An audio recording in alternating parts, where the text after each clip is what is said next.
كأنهم هربا أبدال أبرهات أو عسكر بالحصى من راحتي رومي نبذا به بعد تسبيه ببطنهما نبذ المسبيه من أحشاء ملتقيم مولاي صل وسلم دائما أبدا على حبيبك خير الخلق كلهم صل وسلم دائما أبدا. بسم الله الرحمن الرحيم والصلاة والسلام على سيدنا ومولانا وحبيبنا وطب قلوبنا أبو القاسم محمد وعلى آل بيته الطيبين الطاهرين ومن والاهم بإحسان إلى يوم الدين. أما ما شريف لا تيفي لا جبا وموبيلا جنفون إسلامي كفولينو السلام عليكم ورحمة الله تعالى وبركاته. أنا جمكان كنا لا نوي شريفوكا كنا شريفولا دوبا دوما أنسكنا كنا نيونسرو جمكان نتوني أني أنكرمو ولا زكا كما أوي شريفوكا كما أوي كيرا بونا منوني كيرا تاتو يولودي جيرانا ni kurana ye ulu de girana kurana ye ulu de saniya ka fo ko dine kan ata ulu la ka do ulu ka du kono ka wala le di mawma kirani asumo kan alayhi salam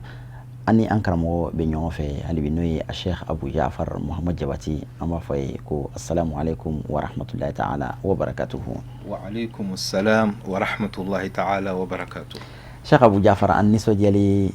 siginaka ibismillah kene kono ki bismillah ki e kuma nyonya kenen konna la ina fo ladala ame kuma shirifu ka kenen kan do hun temelona antum kuma na kira modin doka no Imam Husaini dendo e no Ali ibn al-Husayn Zainul Abidin as-Sajjad ina fatu ko ka chantumna anyi dofo abanglika aka bonyo anyi wala li doni di aka na kuma anya fatuna uluka fen be madon abeteze ka fo do hun temelina an kuma to an kuma anyi na likila yala ay noro to ino igo kay no chamantu ida sira ka kitabu do ka gafe do ma no sahifa sajadiye no kuma ala do ni do wu chamanka aka gafe wero fana be no munu jiere be ka kule femi no fe be no droit de l'homme kila Imam Husaini denke no Zainul Abidin ale kuma na droit ka amena ay droit bela jiri taka wala mawu se droit fenfema bi anga nyingali folo ila oye aka droit nunu konna la islamika hake jumembe aslaminyo ka balma islamika. Bismillahir Rahmanir Rahim. Alhamdulillahi Rabbil Alamin. Allahumma salli ala sayyidina wa habibina wa nabiyyina Muhammad wa ala alihi at-tayyibin wa sahbihi al-muntajabin wa ala jami'il anbiya wal mursalin wa ibadillahi salihin. Ambe kishini heneni barka deli alafe ako ke anfleba ana alame baka jin robbe no assalamu alaikum wa rahmatullahi wa barakatuh. Wa alaikum assalam wa rahmatullahi wa ma tawfiqi illa billah alayhi tawakkaltu wa ilayhi unib. Naam. Alhamdulillahi rabbil alamin. Tanube alay ala min sona ka an lason ala kira bonawiye ala minye an yoroma janya. Naam. Ka bo ukonya lima ani alefu samantia min kuye ka bonya min kuye ka soro amu hasidiya wala ka soro obena amma ajara anye wa ambe ala deli subhanahu wa ta'ala ala kan baloka ka an fato ka an kunu oka ka an doka solna dunya. Alhamdulillah al-Imam Ali ibn al-Husayn Zainul Abidin alayhi salam Sayyidina Husaini ale bono ulu bela jele o dona jena nale de sababu ya ale Zainul Abidin angwa manguzu safanat mi ni ay alabato ka sujudu chamanke na kuyo ko ke ni ko nyumondo abe tembiri ka sujudu shukuru ke ale kala barkada na ma fla chebe abe sujudu shukuru ke abe tembiri ale na miskine son o choga kelendo ale Imam Sajjad ale de kumbi do ko sufe ninkata saraka di mauma afatulende ma chama ya donc afo jaja min kume na sufe ka balol di auma Ali Zainul Abidin na dito afatule abe jowati mina ka ashuko salamullahi alayhi doni no doni ta no yo o yala o yai ka fa yare kuma doni ta ayere Allahu akbar ale de kuma ni soja na kunye fantan ani miskine o be kana saraka deli abahu ahlan wa sahlan Allahu akbar bere bere tare li hamil zadi ila rabbi kan ni soja adeli ba ko ni deli kala tunana no te jonne ba le ka warla se alama Allahu akbar abini soja nay Allahu akbar na'am o ali ibn al-husayn zain al-abidin aye akle laje kay ka fo maw so bora dina la kosabe na'am ay stratégie mige ay politique mige anay méthode minta na'am o de ka alabato kes moyen sababuye ka moko kala Allahu akbar abe tawhidu fo moko dowla aba ala kira ka hake fo moko dowla abe sigi nyonya nyuma fo moko dowla do de abo moko kala abe aya beke dowi donc o de sahifa sajadiye ango do chama nebe akonnala ngayi ngali ke no risalatul huquqi aye Johnny alache hake kuma mba fo droit de l'homme o droit de Dieu fana bewo ko sobe alaida o alaka mu alaka ngani muye e kanga munke alay alay kira ci ima sallallahu alaihi wa alihi kira ci lase alase chogola kira ni munkaka kira ka sudungo ahlul baitu uluni munde kaka Allahu akbar mamin bi kala ikaramo ani munde kaka Allahu akbar ini mamin jeleno dine kelena oni munde kaka donc anam ahlul baitu kaso anga donc a famille civilisation nyele ambo de konnala uluko qur'ana min fo la tazlimuna wa la tuzlamun na'am ma ti to nyawfe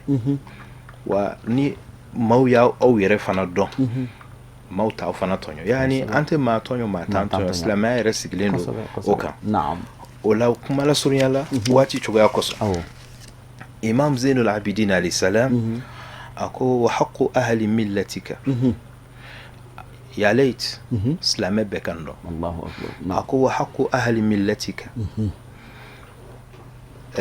ومن يرغب عن مله ابراهيم الا من سفه نفسه نعم اكو كدين نوي ام اسلام امنا كو اسلام نيون كا حكايكا تاسرا كوتد المسلم اخو المسلم نعم كما اون دي توكن نون دا انيرا aku islam nyogon ka hakaika a folo idmaru salamati lahum Allahu akbar idmaru salamati lahum ikanganiya ka fala kukishi ikanganiya ka fu itisa musoma itisa ade musoma itisa kan na foloma ita janfa ita tromper ite rishuke ita tokochin ita namara onanyo idmaru salamati lahu yani assalamu alaikum yara min befo koro re bala nin ko Allahu akbar na'am nga toro tisima onek la ka fenwere ngane yoro amanyede okmana ametanai islam nyogon ka hakami mbika e min kuye sunna moye e min kuye shi'i e min kuye tijani e min kuye qadiri e min kuye wahabiyi donc islam nyogon fone de atigi bo dina la kaso itata dina de madama la tigi la ilaha illallah muhammad rasulullah ayuf abi seliki nyeshin koroma abi qur'ane de kala aw fora nyogon ko mas'ala mununa o jijima be ala bolo akwe kana jugma e kana ngania atigi aflana war rahmatu lahum ikahinu bela Allahu akbar كلا رمودفا أكو مثل المؤمنين في تراحمهم وتواددهم وتعاطفهم كم مؤمن مثالي نعم وكان حين نيوانا وكان نيوان كانونا وكان نيوان تيمنلا كوا بكم تشوكتي كمثل الجسد إبا ففرقولو كيلي نعم ni sayin dimi ngolo ba kalam mislamo jombe bo jonga toro kalama jonne jonga toro ere sababu anyire damo o kuma ani Zainul Abidina anu luka hakilna islamiyaina u be min sɔrɔ u mɔkɛ fɛ tiɲɛ ye o cɛ ka jan a ko a sabana wa rifqu bi musiihim ni maa min y'a kɛ k'a tiɲɛ k'i ka ko nɔgɔya bolo u mɔkɛ y'o de fɔ sallallahu alaihi wasallam ma kana rifqu fi shay'in illa zanahu a ko diplomatie ani ko nɔgɔya ko o de bɛ fɛn bɛɛ ɲɛ mais ko gɛlɛya o ti foyi ɲɛ ala yɛrɛ ko firawuna ma Musa ma k'a ka taa kuma firawuna fɛ ni nɔgɔya de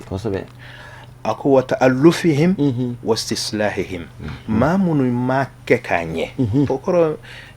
dɔ bɛ ka kabayira kɛ ou bien dɔ ma diinɛ yɔrɔ dɔ faamu misaliya la e bolo dɔ bɛ bidaya kan k'a sɔrɔ bidaya tɛ misaliyaw don fili baaraw a ko e kan ka ta'allufu de kɛ i kan ka i yɛrɛ dege a la yani do a tigi la i k'a nɛgɛ ni nɔgɔya ye i k'a dilan istislah e b'i ka mobili dilan i b'i ka moto dilan n'i ka fini bɔrɔtɔra i b'o kala o munna n'i balima tiɲɛna yɔrɔ dɔ la diinɛ kɔnɔ i t'a ɲini k'a dilan wa shukuri muhsinihim ni min ye min kɛ k'a ɲɛ ni min ye min kɛ k'a ɲɛ min ye misiri jɔ halala wari la an k'o fɔ ka fara kan min sera ka foraji sen dugu la halala wari la min sera ka ko ɲumanba kɛ ka dɔgɔtɔrɔsow jɔ i k'o tigi barika da min sababu sera k'a to sira bɔra ka se yɔrɔ dɔ la komi an tɛ tɔgɔw fɔ mais hakiliw bɛ kow ye quoi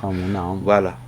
kumaw ka gɛlɛn donc an ka o tigiw barika da yani maa o maa n'a kɛra hɛrɛ dɔ sababu ye i k'a fɔ a ni ce i k'a wale ɲuman dɔn wa kaful adha anhum i ka tɔɔrɔ i k'o minɛ ka b'u ma i nɛn ka n'u tɔɔrɔ i ɲɛ ka n'u tɔɔrɔ i bolo ka n'u tɔɔrɔ i ka jogojuguya kana s'u ma wa tuhibbu lahum ma tuhibbu li nafsik islamɛ ɲɔgɔn masabu kelen tɛ dɛ ko i ni maa o maa bɛ diinɛ kelen kɔnɔ i ka fɛn kanu n'a ye e bɛ min kanu yɛrɛ Abu Zahara mun de ka di misaliya la dɔrɔn misaliya la maaw kan bonya i fana ka ne bonya a ka di ka maaw k'i bonya cogo min i fana ka maaw bonya ten mun de man di ye dɔgɔyama man di n ye i fana kana mɔgɔw dɔgɔya wa takrahu lahum ma takrahu li nafsika wa an takuna k'i ka kɛ wa an takuna shuyukhuhum bi manzilati abika Allahu akbar ko silamɛ cɛkɔrɔba bɛɛ ka k'i fa i b'a fɔ i fa maa o maa n'a b'i sɔrɔ den ye k'i k'o jate i fa ye kana fɔ an tɛ masabu kelen na dɛ kana fɔ nin ye khurafama ye dɛ a k'i fa don alakira yɛrɛ mun fɔ laysa minna man lam yuwaqqir kabirana wa lam yarham bon ne t'a dɔn mɔgɔw bɛ ka nin kuma ninnu bila yɔrɔ min na a ko ne don a ko islamɛ ɲɔgɔn cɛkɔrɔbaw olu k'i fa ye musokɔrɔbaw olu k'i ba ye wa shababahum bi manzilati ikhwatika i ni minnu ye génération kelen funankɛnu k'olu kɛ i b'a fɔ i balimaw wa ajaizahum bi manzilati ummik wa sigar bi manzilati awladik den bɛ kɛ i b'a fɔ i den kuma tɛ yatimɛdenw ma o n'a ɲɔgɔn na Abu Zahra nin ye Imam Zainul Abidin a ye walanda min di i silamɛ ɲɔgɔn ni y'o ta ye nin ye silamɛ ɲɔgɔn ye i ni maa min tɛ diinɛ kelen na don i ni maa min tɛ diinɛ kelen na i n'a fɔ an bɛɛ lajɛlen ye maliyɛn an bɛɛ ka kan faso in na a kɛra kerecɛn ye a kɛra jifu ye a kɛra bolisɔnna ye maa dama a ta tɛ s'i ma a bɛ k'a ta kɛ o de y'a ka danganiya ye ko ala de b'a juger a ko ka hakɛ min b'i kan ko ala sɔnna k'a fɔ o n'i ka sigi min kɛ i ka jɛ ni o ye wala tazlimuhum i ka n'u tɔɲɔ dɛ Allahu akbar i ka n'u tɔɲɔ tɔɲɔli cogoya ka ca dɛ i den ka moto boli kan bɛ se ka maa tɔɲɔ i ka n'u tɔɲɔ dɛ e den bɛ se ka taa kɔnɔ da u la i ka n'u tɔɲɔ dɛ o n'a ɲɔgɔn wala tazlimu u ka nafolo ta fan fɛ ka n'u tɔɲɔ ma wafaw Allah azza wa jalla bi ahdihi ma dama uni Allah subhanahu wa ta'ala ka laydu o dafara uni Allah subhanahu wa ta'ala ce yani ala ko inu ka kun sigi ɲɔgɔnya la ki jija i kana u tɔɲɔ o ye ani mamunun tɛ diinɛ kelen na Zainul Abidina kuma n'u fɛ an fɛ o la hali bi hakɛ ninnu na karamɔgɔ ni kalanden cɛ ɲɔgɔnya fana hakɛw bɛ cogo di kalanden kan ka mun kɛ karamɔgɔ ye karamɔgɔ fana kan ka mun kɛ kalandenw ye alhamdulillah i b'a dɔn Abu Zahra diɲɛ laban in na dɔnni a bɛ yen barika o bɛ ɲɛ dɔgɔya kosɛbɛ dɔnni cayara mɛ barika dɔgɔyara kosɛbɛ ni tiɲɛ karamɔgɔ kan ka hinɛ ni bonya min se kalanden ma ani kalanden yɛrɛ fana kan ka min ɲɛsin karamɔgɔ ma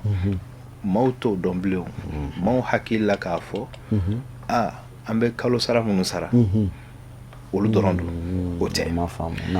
Imam Zainul Abidin alayhi salam kuma la surana a ko haqqu el muallim i karamɔgɔ i sɔnna maa min ye k'a fɔ ko n bɛ taa walanda t'a fɛ o ka hakɛ min b'i kan o ye jumɛn ye est-ce que ekɔlidenw n'u ka mɛtiri bɛ ten wa est-ce que mɛtiriw n'u ka kalandenw bɛ ten wa jogo ma tiɲɛ wa fo ka taa se ɲɛdonna de nana ayiwa a ko haqqul muallim ka hakɛ min bɛ yen o de ye ta'zimu i k'a bonya haqqu sa'isika bil ilmi ta'zimu la i k'a bonya mais maa dɔw fana la yufarriquna bayna ta'zimi wal ibada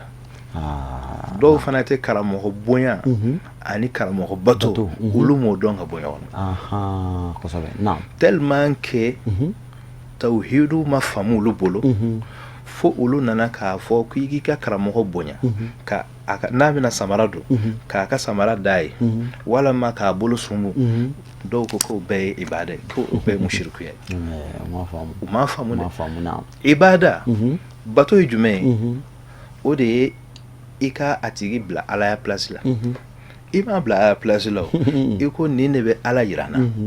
o tuma komi ale bɛ ala yira n na n kan k'a barikada n kan k'a bonya ala yɛrɛ y'a fɔ ko ka ala kira bonya sallallahu alaihi wasallam bato ye ŋaniya de o ye dusukun na ni karamɔgɔ bonya ye bato ye sahabaw tun bɛ ala kira daji u bɛ gira kari kan u bɛ gira seliji nɔ kan o n'a ɲɔgɔnna caman t'o babu la wa tawqiru li majlisihi i karamɔgɔ sigiyɔrɔ i k'a bonya a bɛ sigi golo min kan kan'i sigi a bɛ sigi fauteuil min kan kan'i sigi hay classe karamɔgɔ bɛ sigi tabure min kan kan'i sigi wa husnul istima'i ilayhi i k'i tulo mada k'a lamɛn sabula kalan yɛrɛ a shartu k'a faamu o ye karamɔgɔ bonya ka k'i la a kanu ka k'i la ani k'a lamɛn ka ɲɛ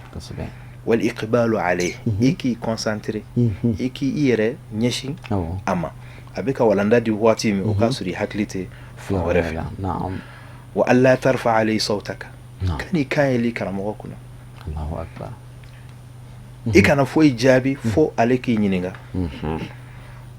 kana maa si kɔrɔfɔ a ye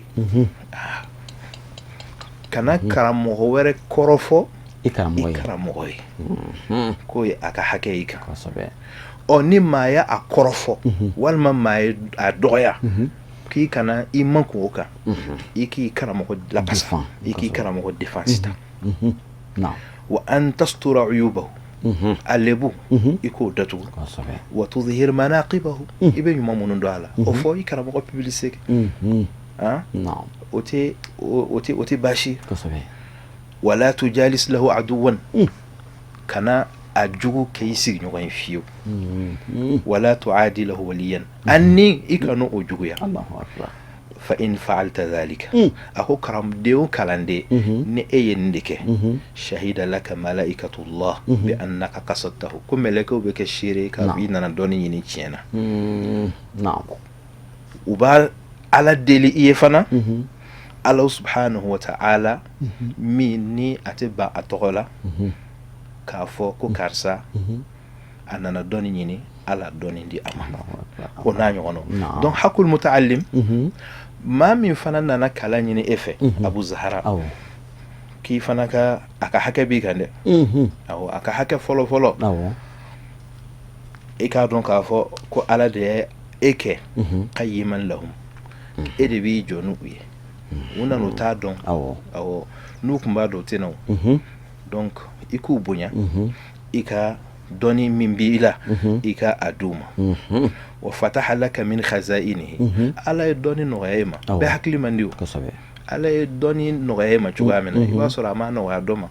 o tuma i ka a dɔn ko ala de ye e kɛ olu ka dɔni jigiɲɛ o ta hɔrɔ ye i k'u kalan ka ɲɛ i kana dusumangoya u kɔrɔ i kana dusumangoya u kɔrɔ i kana u tɔɲɔ ayiwa i kana fɛn kɛ fana fɛn min b'a to i daraja bɛ bi ka bɔ dusukun fɛn min mangoya ye voilà i kɔrɔ i k'i yɛrɛ bonya ko dɔw kɛli ma i k'i yɛrɛ bonya fɛn dɔw kuma dɔw fɔli ma ala k'an bɛɛ sababa ma nin ye kuma lasurunyana Imam Sajjad alayhi salam a ye minnu fɔ an ye hakɛw kan komi nin bɛɛ shirifuw ka walandaw de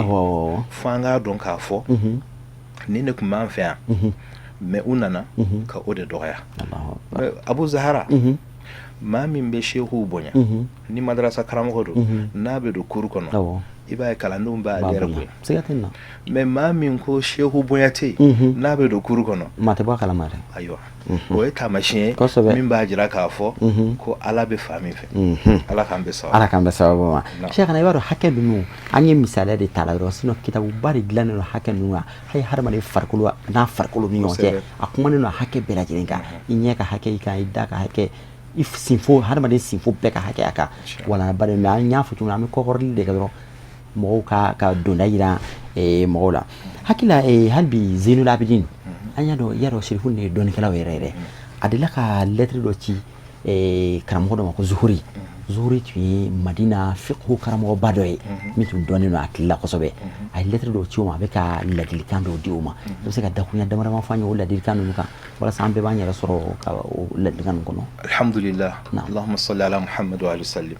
lettre in karamɔgɔ bɛɛ kan k'a bila i ka seligolo de kɔrɔ ka to k'a kalan Allahu akbar sabula diɲɛ faamaw olu b'i ka diinɛ bɔ i bolo cogo min walasa i bɛ se ka kisi ka bɔ Allahu akbar a lettre a kuntala ka jan nka a ye a fɔ a ye sabula olu le diinɛ kalifalen don olu de la olu t'a ye k'a fɔ karamɔgɔ dɔ faamaw b'a gɛrɛ a la a bɛ diinɛ tiɲɛ a ko a ma fanzur ayya rajulin takunu gadan iza waqafta bayna yaday illah a ko n'i jɔra ala ɲɛkɔrɔ e bɛna kɛ cogo di ni i farala faamaw kan ka fantanw ka hakɛ k'o yebebe k'o tiɲɛ u ye e y'an ka bonya ko lahara jɔ don e mana jɔ ala ɲɛkɔrɔ ko e ye jɔn ye ala ɲɛkɔrɔ faama ninnu tɛ yen dɛ n'ala y'i ɲininka a ye nɛɛma min k'i kan a n'a ye dalu minnu d'i ma e ye o kunbɛli kɛ ni jumɛn ye a ko e t'a dɔn k'a fɔ ala subhanahu wa ta'ala a ye layidu minɛ dɔnnibaa bɛɛ la kuranɛ la a ko latubayyinunnahu linnas wala taktumunahu ne ala y'aw kalan min na a y'a fɔ maaw ye dɛ a kana dogo i n'a fɔ maa caman bɛ ka ahlubeytuw ka kuma dogo tɔɲɔli minnu kɛr'u la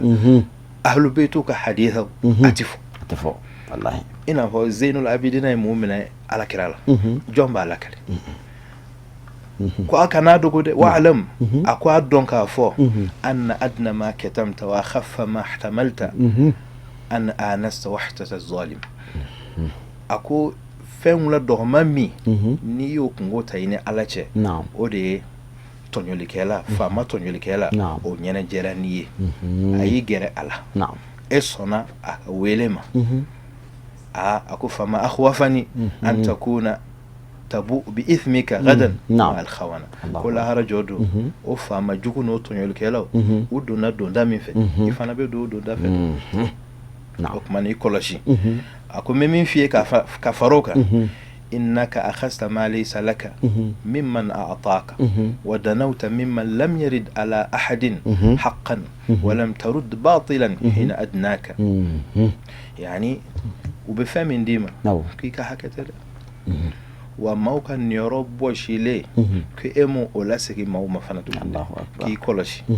يعني الإمام سجاد عليه السلام أي كان ربا chamani da imam zuhuri wakati kasuru ga mauka nyini uka ka risalai uka kalan karamo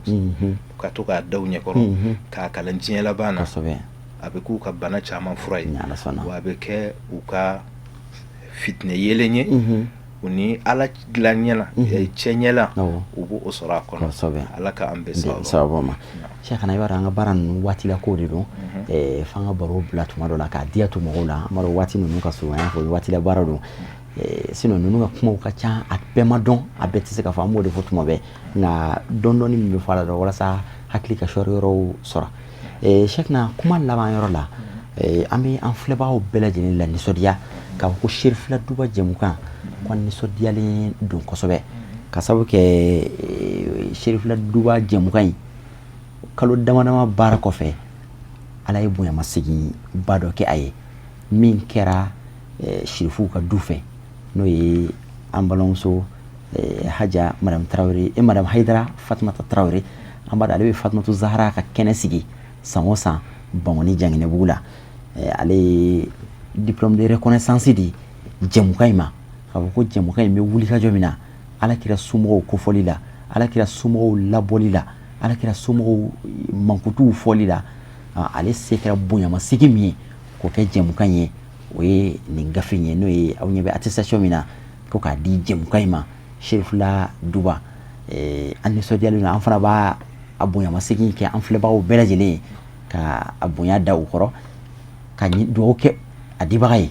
ka do nyini ufe halibi ka do nyini jemukai lame bawo ni alla jele bawo bela jele fe cheikhana o attestation de reconnaissance de flé adira Fatmatu Zahra ka kene min sigira alhamdulillah an koni amba ajira ka fo ni nte kuma ka giri mais abi fodi ni kira ka kadoy sallallahu alaihi wasallam Allahu akbar sabla shirufu ure kira jolidi ko sobe donc am karamo Sayyid Sharif Usman Madan Haidara ana ka dembaya ko sobe ni yu be ka kadoy ko sobe wani shirufu be ka kadoy naam ka di shirufu kanumba bema ko sobe yani amadine ma adira jemunkan alameba ana fleba bedema ka fuye ko avec émission mi lame tiens akadi alay Allahu akbar akadi kiray akadi kira ka sudunuye naam kuma bala de subhanahu wa ta'ala alaka shijani kanadi ambema amin alaka anke alakirana ka sudungu amin ulu la pasabai amin ni anni ani anga na follow amin amana kala halala la halala amin alaka atwangulu de bla anye amin anga tuluko amin allahumma salli ala muhammad wa alihi wa ali muhammad ame ankaramo Abu Ja'far fo ka wali mano aka chasri la shirfuye ka anfleba o fana belajene fo amuni jemukan kanu ni jemukan te fo auko wati sila shirfula duba duma ame Allah taala dili alaka sigidan na tawira anni abu belajelena wassalamu alaikum wa rahmatullahi ta'ala wa barakatuhu كأنهم هربا أبدال أبراهات أو عسكر بالحصى من راحتي رومي نبذا به بعد تأسبيه ببطنهما نبذ المسبيه من أحشاء ملتقيم مولاي سلي وسلم دائما